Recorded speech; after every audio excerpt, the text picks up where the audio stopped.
Viewers, welcome to Talk Show Promise Bangladesh, sponsored by Crown Cement. Today our guest is Professor Dr. Kalimullah, former Vice Chancellor and now Professor at the Department of Public Administration, Dhaka University, and also Chairman of Janipop. And we are talking to Mr. Kalimullah. Well, how are you, Mr. Kalimullah? I'm very fine, thank you, sir. Thank you very much for giving us time. And we are very much happy to know all these things. And first of all, we have a simple asking to you. Because you know, the present trends and currents in Bangladesh is the geopolitics. It's a new concept, getting momentum every day. Right. So what is your understanding about geopolitics and Bangladesh position in this strategy? Well, let me start with the concept of world order.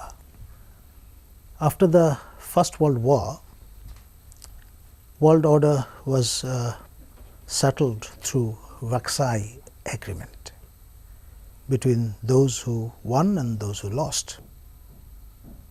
And the second arrangement we found after Second World War.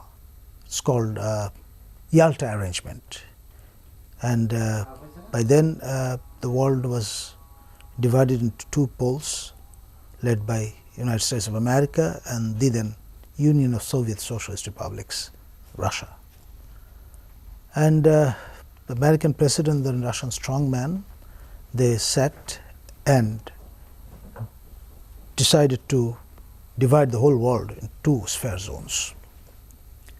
And this arrangement continued till 90s with the advent of the glorious revolution and the fall of Eastern Europe, the advent of perestroika and glasnost. Soviet Union dwindled. And in the wreckage we found the Russian Federation.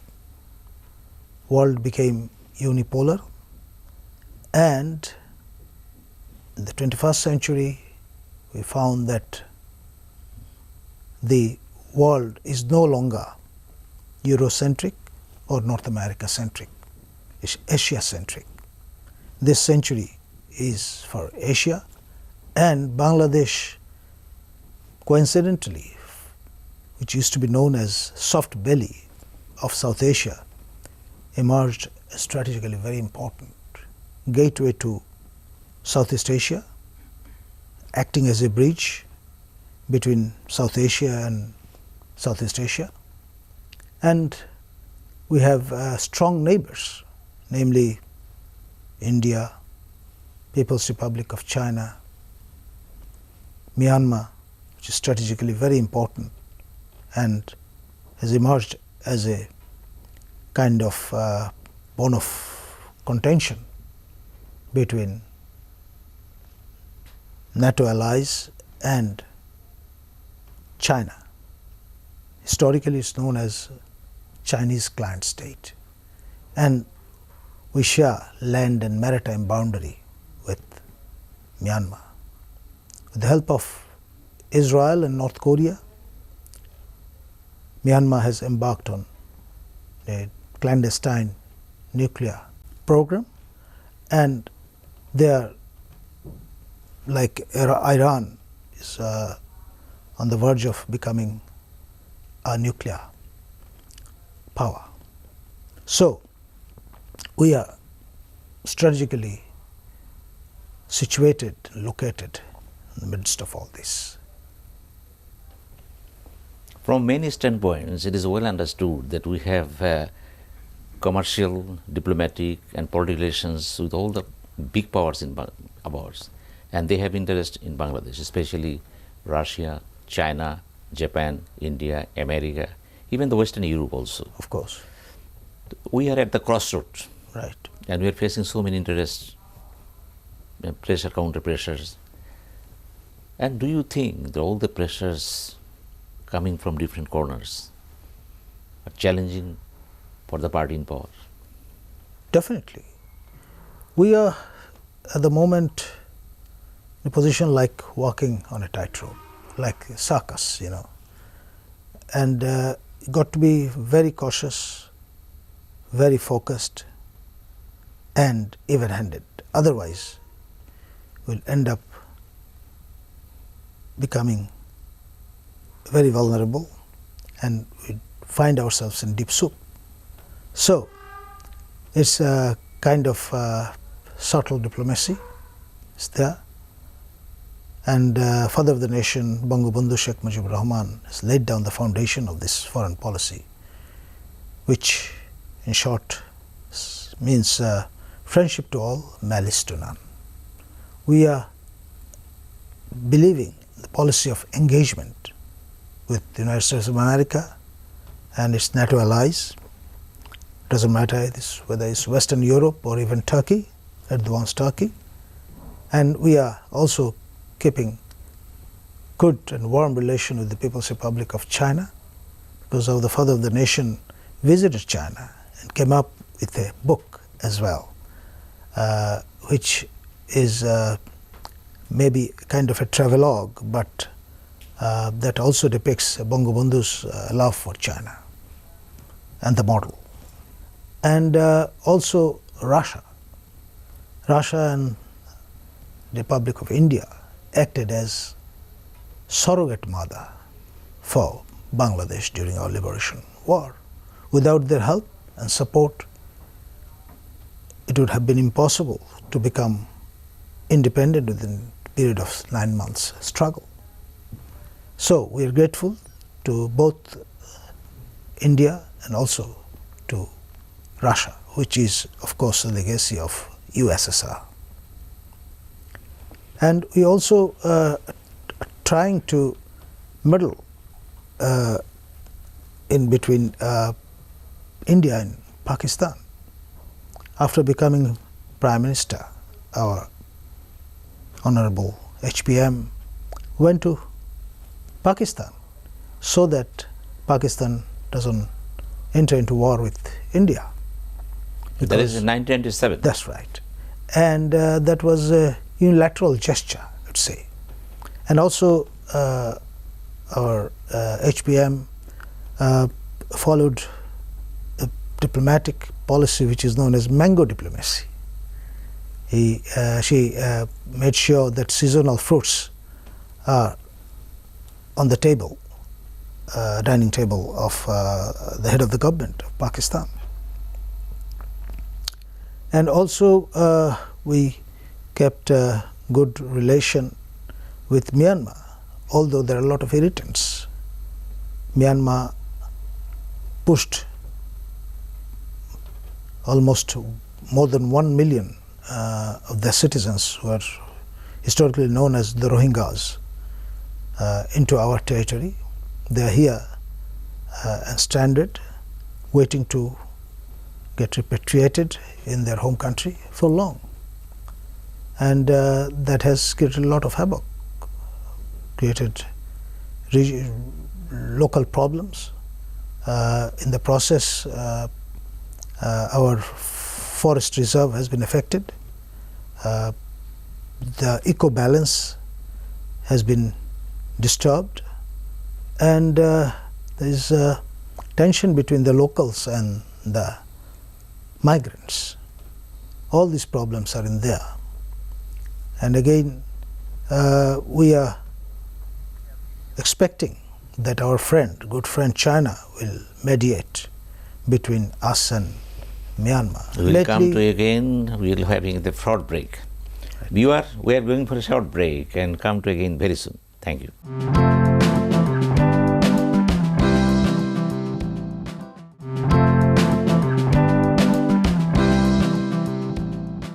We are back to talk show Promising Bangladesh, sponsored by Crown Cement.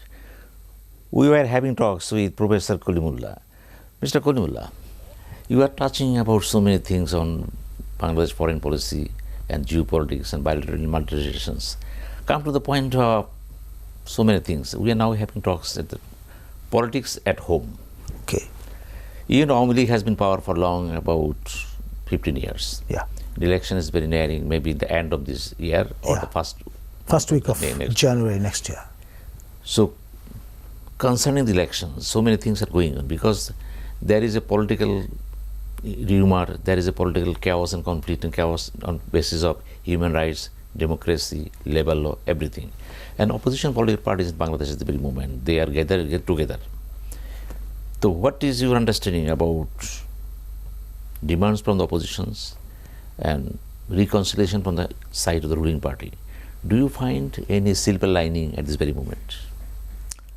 Well, it seems both the camps are at loggerheads with each other. They are in a digging position, not ready to give an inch even. Opposition alliance led by BNP, Bangladesh Nationalist Party, they are waging a movement for long for the implementation of caretaker government formula.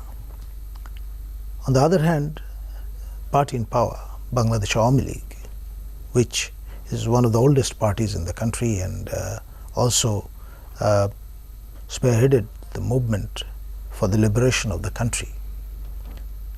They are trying to pursue this policy that everything should be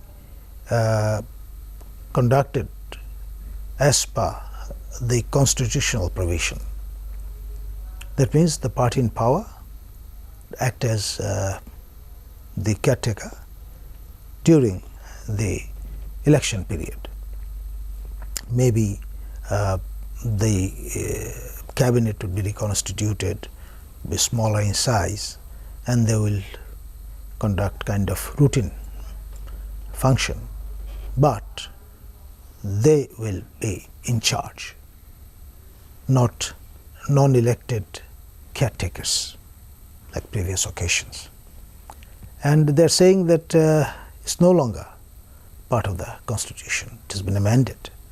So there is no room left for the introduction of quote-unquote caretaker or interim government for that matter. Do you find any power game between China and America at this very moment? Because Ambassador of China in Bangladesh openly said if Bangladesh join the Quads, will think the matter otherwise. No wonder, because they've invested. This is the first time they open their mouth openly. Of course. And Chinese Foreign Ministry also endorsed this approach. That's right. This is from the China side. Yes. So what will be the reaction America Western bloc? Because there is a play between China, Russia, they are together on this point. To some extent India is siding with America, but we don't know what will happen finally. But there is a big hearsay that this time America will handle the matter lonely in a single hand. Do you think it is possible on the part of America doing anything without cooperation from India? Of course, America is the superpower till now, and they have created a kind of naval blockade in the South China Sea, sting of pearls. So they are in a defensive position, the Indians, because the advent of the BBC documentaries targeting His Excellency, the Prime Minister himself, Mr. Modi, and also the way Indian administration tried to sort of round up the BBC officials, around 50 of them, with reference to their tax records and things like that. That was not viewed very warmly by BBC administration, and BBC is a British Broadcasting Corporation. But this is also interesting to note that what Boris says, that was also been challenged by Congress leader Mr. Chidambar. Yeah. They say no country is allowed to interfere with internal affairs of India, and this is the first time in the South Asia. Even the Congress from the opposition camp, they reacted. Of course. Against the saying of Mr. Boris. Yeah. Whatever you are, wherever you are, we don't care. We don't like to see anybody playing with the fate of India. We are together. Of course. What the message we get from this sentiment of Congress in Bangladesh compared to Bangladesh? Well, the level of patriotism is high in India. And because for an uninterrupted long period after independence, India is enjoying democratic succession to power. And to start with, it was a dominion. In the 50s it became a republic, and since then it's in a steady state. Compared to Bangladesh, in the last 52 years or so, we had to embrace democracy. We had to cope with military dictatorship. We had to be run by military backed so-called caretaker regimes. So all these are in a way not a smooth journey, I'd say. So do you think Pakistan as still is a golden opportunity to be friendly with Bangladesh, provided they apologize what they did in the past? of course, they'll have to come to terms with this. You cannot rewrite history, it's true, but again, as a SAARC country, as a brotherly nation in the neighborhood, as a member of OIC, they should try to reconcile their policy. What has happened in 1971, it is part of history. They should forgo their ego and vanity. They should acknowledge that genocide has been committed and the atrocities is unpardonable. Of course, to err is human. If they formally come up with a public apology statement, that will be able to convince our population that what has happened, let's reconcile. But its primary condition is formal apology from the government of Pakistan. So the ball is in the court of Pakistan. Of course. Well, recently we have seen in the Washington Post there is a big advertisement regarding a Nobel laureate, Professor Dr. Modi Yunus. So many things are going on centering this advertisement. And what is your understanding about this? Well, the Washington Post is the print outlet of the United States of America. And it was featured in the 7th page, and it's mere advertisement, not a report or a feature or post editorial. So you cannot implicate, in bracket, Washington Post authority with this. Those 40 personalities who have allowed their name to be printed there as kind of signatories to the statement, they themselves are responsible for that. And of course, for whose benefit? Our Nobel laureate Professor Yunus's. I personally believe that Professor Yunus is a very good marketing man. Otherwise, you wouldn't have received this coveted prize called Nobel Prize. The first person from our soil who received Nobel Prize was Kavi Guru Rabindranath Tagore, the great poet, in 1913. He was the first person from the developing world who could earn this recognition. The second, of course, later on we found Amartya Sen and Professor Yunus. Dr. Kalimullah, there is no denying the fact that he is a man of high standard, and we do believe he is a Nobel laureate. Yeah. But thing is that why he is getting entangled in so many debates and talks? And that is the first and last question to you. Well, we'll come back again to you after a short break. Okay. Viewers, we're going for a short break. Come back again very soon. Thank you.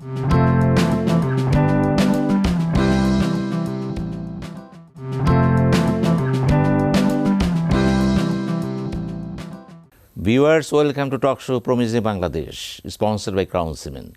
Today we have got a very special distinguished guest. He is Professor Dr. Kalimullah, 4th Vice Chancellor of Rokhaya University and now Senior Professor, Dhaka University, and Chairman of Janipop. Well, Mr. Kalimullah, just we touched the matter about Dr. Yunus, and please give your understanding so that people can, viewers can understand what Dr. Kalimullah thinks. I think. Well, I told you that he's a very good marketing man. He's very good in packaging. You know, if you're a very good marketing person and you're good in packaging, you can even sell human excreta with a nice package. It's possible. Later on you'll discover what is in there, but credit goes to you. As soon as you can hand it over to someone, you are getting the benefit and the dividend. So the way Professor Yunus rose to that coveted stature is like this. There are a lot of grey areas here and there. When he received the Nobel Prize, the whole nation was thrilled, no doubt about that. He was offered to take up the position of chief advisor in the immediate past caretaker government, but he declined. He said that within a short period of 2 years, he won't be able to do anything. At least a longer period, 5 to 10 years term, be needed to streamline the country. And when caretaker chief Mr. Fakhruddin, army chief Mr. Mainuddin, and him met at the fag end of the caretaker government tenure in Inani, people became curious. What was the conclusion of that rendezvous and the meeting? Till to date, we don't know. So a lot of things will depend on what was decided in that eventful meeting. Contents of that very rendezvous is still in tracks. We don't know anything. Yeah. But things that Professor Dr. Muhammad Yunus, we are proud of him, definitely, otherwise. But being at that stature, he made many mistakes by this time because he was a product of Hossein Mohammad Ershad. He made Hossein Mohammad Ershad along with the then Finance Secretary Mr. Mohit. Right. And he was granted by Grameen Bank. Okay. He has given the fund, started the job. Right. Again, we have seen him during the time of 2007 army-backed government. He made hand with them. Right. And they proposed him to be the chief advisor. Yeah. Well, he imposed, I cannot be chief advisor for a short term, or a long term.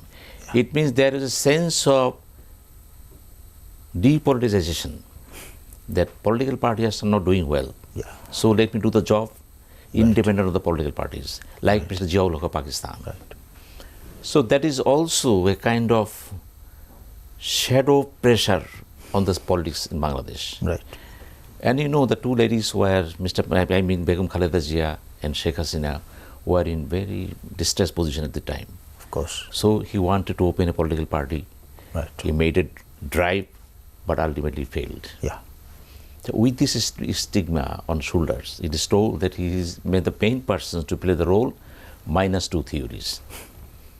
So having all these things in the picture, today what happened in the Washington Post and what they say, but how the government is thinking about, because you know very well, even the BNP government, Begum Khaleda Zia, they did not pay due attention to him whenever he got the Nobel Prize. Yeah. They keep mum. It's true. It is Mr. Fakhruddin, it is Mr. Yazuddin, president. He gave him the reception. Yeah. So, Begum Khaleda Zia, And his advisor with ministerial status, Mr. he was Mukhlisur advisor Rahman to some Chowdhury. extent at the rank of state minister. He was advisor once he was the press secretary. Yeah. So he flashed it to the public, publicly that's told right. it. Yeah. And we both were together on the same talk That's show, right. I remember. Right. But do you think Dr. Professor Yunus, having this very strong foothold globally, is still facing tremendous, counter current from the party in power, and what are the basic reasons? Well, he's facing it for long, of course. Not a very comfortable position he is within the country, at home. But in the global arena at large, he has almost attained sainthood. Even when I went as election observer in different countries of the African continent, I found each and every one, even people at large, they know him. This is the reality. And why he could become so well known? Because of his marketing skill. And he's very good in packaging his stature and image. You also know that he is facing so many cases regarding Grameencom, this there are more than maybe 34 institutions. The being a Nobel laureate and man of the stature, why did he get involved in all these businesses in the name of social business? Because we have seen so many Nobel laureates on earth. Of course. He is the single one who is maintaining good relations, mostly all the big shots on earth. And do you think it is a kind of his mental inclinations, having relations with them? And is it not a sign of mental degradation on the part of a Nobel laureate? That somebody should have praised me and I will go up. Why, you have seen, there are so many Nobel laureates on peace place, Madam Teresa, even there are 2 NGOs in Bangladesh, India recently. You have seen Mr. Amartya Sen. But they are not so. But why he is getting entangled in the national politics and getting involved in national politics, he is purchasing more and more action and reactions from here. And that is all the negative points for him. How do you view this? What are the solution? Problem lies with his, I would say, tactic and the style. There is a saying in English called, you must hit the iron when it's hot. But I found that every time he missed the momentum. If he could taken up that invitation from General Moin that he would be the boss in the Caretaker government, things would have been different. Problem lies with him is he always wanted to get things in his terms, in his way. He didn't take into consideration the realities prevalent in the country. And again, every time he missed the opportunities. Thank you very much. That is the kernel from the whole thing. That Dr. Professor News is a man of superstanding. But all the time, he missed the train. That is the understanding. That is your understanding. And thank you very much, because we talked on so many things and you very elaborately and fluently explained the whole thing. And thank you very much, and very soon we'll meet you again at the same place, having you on the same chair. Thank you. Thank you very much. Look forward to that. Well, viewers, we are having talks with Professor Dr. Kalimullah, and we talked to many things, and he has by this time earned a great reputation in his own field. And we believe the discussion took place here. He has tried his level best to speak very friendly about on so many things, especially on the issue of Dr. Professor Muhammad Yunus. And this is the first time I have seen that a scholar from Bangladesh with such a brilliant background spoke so loudly, clearly, giving explanation to the things. And we believe this message will go to all, from position to opposition, and nationally, regionally, and globally. Thank you very much. We'll meet you again.